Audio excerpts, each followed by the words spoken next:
Hello and welcome students on our YouTube channel Kalyani Education. I hope you are doing well. So get ready with your notebook and pen. Today we will study type of chemical reactions. Channel को subscribe कर लीजिए। आज हम class 10th का जो chapter first है उसमें हम पार्ट 2 करने वाले हैं, यानी कि जिसमें केमिकल रिएक्शंस के बारे में पढ़ेंगे। Okay, let's start. रासायनिक अपक्रियाओं के प्रकार क्या क्या हैं। फर्स्ट हम पढ़ने वाले हैं कॉम्बिनेशन रिएक्शन, यानी कि संयोजन अभिक्रिया। A reaction in which single product is formed from two or more reactants is known as combination reaction. यानी कि एक ऐसी अभिक्रिया जिसमें दो या दो से अधिक रिएक्टेंट्स मिल जाए, दो या दो से अधिक अभिकारक मिल जाए। और मैंने आपको लास्ट वीडियो में अभिकारक की परिभाषा भी बताई है, अभिकारक की डेफिनेशन बताई है, तो आपको पता होगा अभिकारक क्या है। जो इक्वेशन के लेफ्ट साइड का पार्ट है, ये वाला आपका जो पार्ट है, ये है आपका रिएक्टेंट्स, राइट, और ये होता है आपका प्रोडक्ट। सो यहाँ पर ऐसी दो अभिक्रियाएं जिनमें दो या दो से अधिक अभिकारक मिलकर यहाँ CaO यानी कि क्विकलाइन बिना बुझा हुआ चूना जो कि मिल रहा है H2O हाइड्रोजन जल से, हाइड्रोजन ऑक्साइड से, ठीक है, और मिलके क्या बना रहे हैं ये लोग, ये बना रहे हैं CaOH का होल ट्वाइस, जो कि लिक्विड फॉर्म में है, बुझा हुआ चूना, जिसे आप नॉर्मल अपने घर में पेंट करने में यूज करते हैं, राइट। चलिए, यहाँ पर कुछ और एग्जांपल्स भी हैं, जैसे कि बर्निंग ऑफ कोल, कोयले का दहन, यानी कि जब आप कोल को जलाते हैं जो कि कार्बन है, सॉलिड फॉर्म में रहता है, आप उसको ऑक्सीजन की प्रेजेंस में जलाएंगे तो वो बनता है CO2, यानी कि कार्बन डाइऑक्साइड गैस बनाता है, काला काला धुआं टाइप का निकलता है, उसमें कार्बन डाइऑक्साइड गैस होती है। Okay, formation of water from H2 and O2, जब आप जल बनाएंगे तो ये भी एक संयोजन अपक्रिया। यहाँ पर आपको दो रिएक्टेंट्स, दो अभिकारक H2 जो कि गैसीय फॉर्म में है, एंड सेकेंड वॉल ऑक्सीजन जो कि ये भी गैस फॉर्म में लिया है हमने, और ये दोनों आपस में मिलकर H2O बनाते हैं, जो कि आपको बारिश के रूप में भी प्राप्त होता है। नोट देख लेते हैं। During a chemical reaction atoms of one element do not change into those of another element, यानी कि किसी भी रासायनिक अपक्रिया आप कर रहे हैं उस समय एक एलिमेंट जो है, एक तत्व जो है, उसका परमाणु, यानी कि यहाँ पर मान लीजिए हमने पिछले वाले एग्जाम्पल में देखते हैं, हमने यहाँ पर ये है हमारा तत्व, ये हमारा एलिमेंट हो गया CaO। इसको जब हमने इसकी जब क्रिया कराई थी, हमने किससे कराई थी, H2O से, राइट। तो इस एलिमेंट की जब हमने क्रिया कराई H2O से, रिएक्शन जब इसने इससे की, तो ये बदलेंगे नहीं, राइट। यहाँ पर देखिए क्या लिखा है, रासायनिक क्रिया के समय किसी एक तत्व का परमाणु, यानी कि उस CO2 जो है वो atom of an element do not change into those of another element nor do atom disappear, और ना ही ये बदल जाते। जैसे आपने कार्बन है तो आप ऐसा नहीं कर सकते कि आप कार्बन को हाइड्रोजन में बदल दो, आप ऐसा नहीं कर सकते कि आप कार्बन को उस इक्वेशन से गायब ही कर दो। कार्बन अगर उस इक्वेशन में प्रेजेंस है तो वो किसी ना किसी फॉर्म में उसमें अवेलेबल रहेगा, राइट। वो कार्बन आपको वहां उस फॉर्म में मिलेगा। अगर किसी इक्वेशन में वाटर है तो वो वाटर के फॉर्म में रहेगा, अगर हाइड्रोजन है तो गैस फॉर्म में रहेगा, राइट। लेकिन आप उसको उस रिएक्शन से हटा नहीं सकते, ना ही मिश्रण में आता है और ना ही आप बाहर से इंक्लूड कर सकते। अगर आप दो एलिमेंट्स या दो एटम्स के साथ कुछ बना रहे हैं, जैसे मैंने कार्बन और ऑक्सीजन के साथ CO2 बनाया है, तो यहाँ पर हमें CO2 मिलेगा, आपको H2O नहीं मिलेगा, राइट, क्योंकि बाहर से कोई तत्व नहीं मिलेगा। वास्तव में किसी रासायनिक अभिक्रिया में परमाणु आपस में आबंध टूटने से एवं जुड़ने से नए पदार्थों का निर्माण होता है, यानी कि यहाँ पर कुछ ना कुछ इसके बॉन्ड टूटे होंगे, कुछ बॉन्ड इसने जोड़े, आपस में दान करते हैं, यानी कुछ डोनेट करते हैं, कुछ लेते हैं। मान लीजिए कार्बन ने ले लिए, कितना 6 होता है इसका, तो 2 व 4 के अकॉर्डिंग इसमें लगभग 4 इसको और चाहिए बॉन्ड बनाने के लिए एटम्स, तो उस कंडीशन में ऑक्सीजन अपने 4 एटम्स कार्बन को दे देगा और बॉन्ड बना के ये लोग CO2 बनाते हैं, राइट। इसके बाद आपका अगला है exothermic chemical reaction, reactions in which heat is released, ऐसी रिएक्शंस जिनमें से हीट निकल रही हो। जब आप कोई केमिकल रिएक्शन करें, कोई रासायनिक अभिक्रिया करें जिसके उत्पाद के निर्माण में ऊष्मा निकले, एनर्जी निकले, हीट निकले, जैसे आप किसी रूम में कर रहे हो तो उसमें बहुत ज़्यादा गर्मी बढ़ जाए तो आपको कहेंगे कि ये एक्सोथर्मिक रिएक्शन है, ऊष्माक्षेपी अभिक्रिया है। देखते हैं एग्जाम्पल के लिए, CH4 मीथेन होता है जिसको आप ऑक्सीजन की प्रेजेंस में जलाते हैं, यानी कि आपके घर में जो सिलेंडर में मान लीजिए गैस है वो एक्चुअली में ब्यूटेन होती है, बट यहाँ पर हम एग्जाम्पल ले लेते हैं, मान लीजिए वो CH4 है, ये भी जलती है वो भी जलती है, ठीक है। तो यहाँ पर ऑक्सीजन की प्रेजेंस में ये जल रही है तो क्या निकलता है, कार्बन डाइऑक्साइड, H2O और एनर्जी। तभी तो वो गैस में से एनर्जी आग से निकलती है जिसमें आप खाना पका सकते हैं अपना, राइट। इसके बाद क्या आप जानते हैं कि श्वसन को ऊष्माक्षेपी अभिक्रिया है। Do you know that respiration is an exothermic reaction. आप जो सांस लेते हैं उसमें भी आपने कभी फील किया होगा, अगर आपने अपने नोस्ट्रल के आगे हाथ लगा के देखा हो, नाक के आगे, तो आप फील करेंगे कि आपकी नोज जो है उससे गर्म एयर निकलेगी, हीट निकलती है थोड़ी सी। तो वो कैसे होती है, देखिए आपकी बॉडी में ग्लूकोज होता है। ग्लूकोज कैसे, आपने खाना खाया, राइट, वो हो गया आपका ग्लूकोज। जैसे ही आपने बाहर से ऑक्सीजन ली अपने सांस के थ्रू, तो वो ऑक्सीजन आपकी बॉडी में जब जाएगी तो वो क्या करेगी, आपका जो खाना है उसको तोड़ेगी, उसको छोटे छोटे टुकड़ों में तोड़ेगी। कैसे, 6 एटम्स बनाएगी कार्बन डाइऑक्साइड के, 6 एटम्स बनाएगी हाइड्रोजन ऑक्साइड के, और प्लस एनर्जी को रिलीज करती है, जिसकी वजह से आप काम कर सकते हैं। आपकी बॉडी में एनर्जी आती है तो आप थोड़ा थोड़ा करके आप बहुत ज्यादा काम कर सकते हैं। जितना ज्यादा आप खाना खाएंगे उतनी ज्यादा आपके अंदर एनर्जी आएगी, राइट। चलिए नेक्स्ट है endothermic reaction, reaction in which energy is observed are known as endothermic reaction. मान लीजिए ऐसी ऊष्मा शोषी अभिक्रियाएं भी होती हैं जिनमें ऊष्मा का अवशोषण होता है। अवशोषण यानी कि मान लीजिए आपने कोई रिएक्शन की, उस रिएक्शन को करने के लिए कुछ केमिकल कंपाउंड्स को आपने एनर्जी दी, उनको बहुत ज्यादा हीट प्रोवाइड कराई, जिसकी वजह से वो आपस में आबंध बना, उनके जो बॉन्ड्स हैं वो कनेक्ट हो जाए, आपस में जुड़ जाए, ठीक है। जैसे देखिए यहाँ पर हमने AgCl लिया, ठीक है।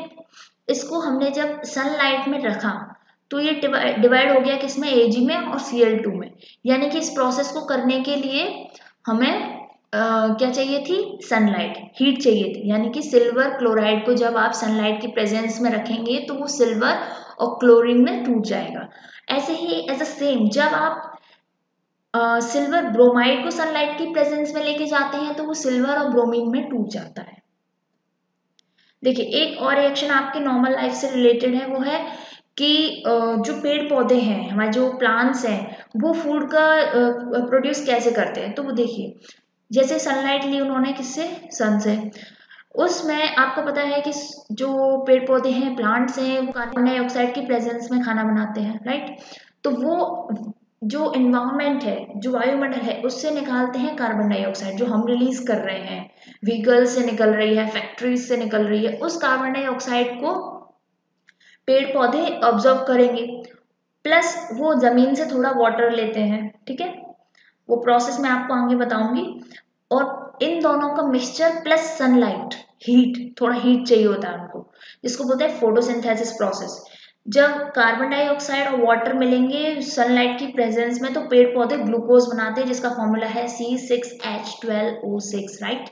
और प्लस ये ऑक्सीजन को रिलीज करते हैं जिसको हम रेस्पिरेशन के टाइम पे लेते हैं, ठीक है। चलिए अब देख लेते हैं, थोड़ा वही लिखा हुआ है यहाँ पर, photosynthesis is an example of endothermic reaction, the chlorophyll and pigment in the plant। आपको पता है कि जो पौधे हैं उनकी पत्तियों में एक पिगमेंट होता है, एक लवक होता है जिसको बोलते हैं हरित लवक या फिर क्लोरोफिल, ठीक है। इस पिगमेंट को जब सनलाइट की प्रेजेंस में, सनलाइट की उपस्थिति में, सन की रेज की उपस्थिति में जब पत्तियां ग्रहण करती है तो वो खाना बनाती है, energy. Endothermic reaction in that in which energy is observed, इसमें ऊष्मा का अवशोषण करते हैं जिसकी वजह से वो ग्रो कर सकते हैं और बड़े होंगे पेड़ पौधे, राइट। देखिए यहाँ पर एक observe from the root water, sunlight लिया, क्लोरोफिल था, energy to make food, carbon dioxide लिया, enter through the stomatas of leaf, right. इसके बाद ये दो पार्ट हो जाते हैं इसके, कैसे, given of into air, oxygen को एयर में छोड़ते हैं, और जो शुगर है उसको कन्वर्ट करते हैं स्टार्च में, store food in other parts of the plant turn iodine dark blue। ठीक है, चलिए नेक्स्ट देखते हैं। फोर्थ रिएक्शन आपकी है वियोजन या अपघटन अपक्रिया। ठीक है, जिसको इंग्लिश में बोलते हैं decomposition reaction. The reaction in which single reagent break down and give simpler products, this is a decomposition reaction. इस अपक्रिया में क्या होता है, इस रिएक्शन में कि जो फेरस सल्फेट है जो कि एक रिएक्टेंट्स है, अब ये टूट जाएगा और सिंपल प्रोडक्ट्स में डिवाइड हो जाएगा। कैसे, हमने हीट के प्रेजेंस में, यहाँ पर देख सकते हैं आप, हीट को प्रोवाइड कराया गया है तो ऑब्वियसली उष्माशोषी अपक्रिया होगी। ठीक है, एंडोथर्मिक रिएक्शन होगी। यहाँ पर फेरस सल्फेट को हमने हीट दिया जिसकी वजह से डिवाइड होता है फेरस ऑक्साइड में। ये फॉर्मूलाज आप याद करते जाइए, प्लस SO2 में और SO2। इसके बाद ये सेम ही है। चलिए आगे देखते हैं। मैं ये जो आपको क्वेश्चन फॉर्म में लिखा रही हूँ, बिल्कुल क्वेश्चन आंसर फॉर्म में आप इसको नोट डाउन कर सकते हैं अपनी फेयर कॉपीज में। एग्जाम टाइम में आपको बहुत बेनिफिट रहेगा इनसे। पांचवा है, फिफ्थ है डिस्प्लेसमेंट रिएक्शन, विस्थापन अभिक्रिया। आप बोलेंगे डिस्प्लेसमेंट में क्या होता है, आपको पता है, हटा देना। मीनिंग तो यही होता है सिंपल, एक जगह से रिप्लेस करके दूसरी जगह सेटल कर देना, राइट। तो एक जगह से हटा के दूसरी जगह। अब देखते हैं इसकी डेफिनेशन क्या है। Displacement reaction is a chemical reaction in which a more reactive element displaces a less reactive element from its compound. यानी कि वह रासायनिक अभिक्रिया जिसमें ज्यादा अभिक्रियाशील, जो पावरफुल होता है यौगिक, जो कंपाउंड बहुत ज्यादा पावरफुल होगा, वो अपने से कम पावरफुल जो वीक कंपाउंड होगा उसको हटा के उसकी जगह पे सेट हो जाएगा। ठीक है, तो इसको बोलते हैं हम डिस्प्लेसमेंट मेथड। और ये किन किन चीजों में हो सकती है, ये मेटल में भी हो सकती है। Both metals and non metal participate in the displacement reaction. ठीक है, मेटल्स और नॉन मेटल, धातु धातु दोनों में ही हो सकती है। Reactions of iron nail with solution of copper sulphate. Copper sulphate के साथ लोहे की कील की अभिक्रिया आप करवाते हैं तो आपको पता है, मैंने पिछले वाले में बताया था कि सॉल्यूशन का कलर चेंज हो जाता है। देखिए यहाँ पर एक एग्जांपल है कि हमने जिंक प्लस H2S को मिलाया। ठीक है, अब यहाँ पे जिंक जो है वो ज्यादा पावरफुल है रादर देन दी H2। ओके, जिंक जो है वो H2 की अपेक्षा ज्यादा ताकतवर है, तो उसने क्या किया, H2 को हटा के S के साथ खुद जुड़ गया जाके। तो यहाँ पर क्या हो गया, ZnS। जिंक डिस्प्लेसेस हाइड्रोजन, यानी कि हाइड्रोजन कम पावरफुल था, लेस रिएक्टिव था वो हाइड्रोजन, उसकी जगह पे कौन आ जाता है, मोर रिएक्टिव एलिमेंट जिंक। ठीक है, सिक्स्थ डबल डिस्प्लेसमेंट रिएक्शन। अब यहाँ पे आप बोलेंगे कि डबल डिस्प्लेसमेंट कैसे। देखिए वहां पर हमारे पास जो रिएक्टेंट था वो एक सिंगल था और एक थोड़ा कंपाउंड के फॉर्म में था। जैसे H2S जो था वो कंपाउंड फॉर्म में था और जो आपका जिंक था वो रिएक्टेंट सिंपल एलिमेंट फॉर्म में था। तो वहां पर क्या हुआ था, एक ने रिप्लेस किया, लेकिन यहाँ पर अपोजिट होगा। यहाँ दोनों ही कंपाउंड होंगे और दोनों ही आपस में रिप्लेस होंगे। कैसे, double displacement reaction. Double displacement reaction in which one component each of both the reacting molecules is exchange to form the products.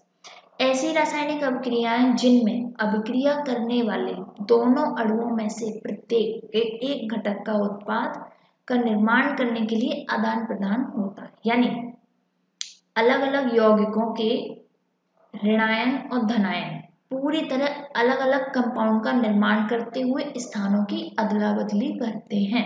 During this reaction the cation and anions of two different compounds switch places from two entirely different compounds। ठीक है, double displacement reaction generally take place in aqueous solution in which the ions participate and there is an exchange of ions। Mostly क्या देखा जाता है कि जो double displacement method है वो यूजुअली आपकी पानी वाले कंपाउंड होती है, लिक्विड कंपाउंड में होती है, जो पानी के फॉर्म में हो थोड़ा। ठीक है, इसको कैसे देखेंगे एग्जाम्पल। देखिए यहाँ पर मान लीजिए एक कंपाउंड है A, एक कंपाउंड है B। जिसको हमने ऐड किया है X और Y कंपाउंड के साथ। आपको पता है कि जब भी कोई कंपाउंड बनता है उसमें से एक पॉजिटिव होता है और एक नेगेटिव होता है, ठीक है। तो पॉजिटिव जुड़ता है नेगेटिव के साथ और नेगेटिव जुड़ता है पॉजिटिव के साथ, राइट। ये जाएगा यहाँ, ठीक है। तो अब A जुड़ जाता है बाई के साथ, A पॉजिटिव मान लीजिए तो ये नेगेटिव हो जाएगा, ये नेगेटिव है तो ये पॉजिटिव है।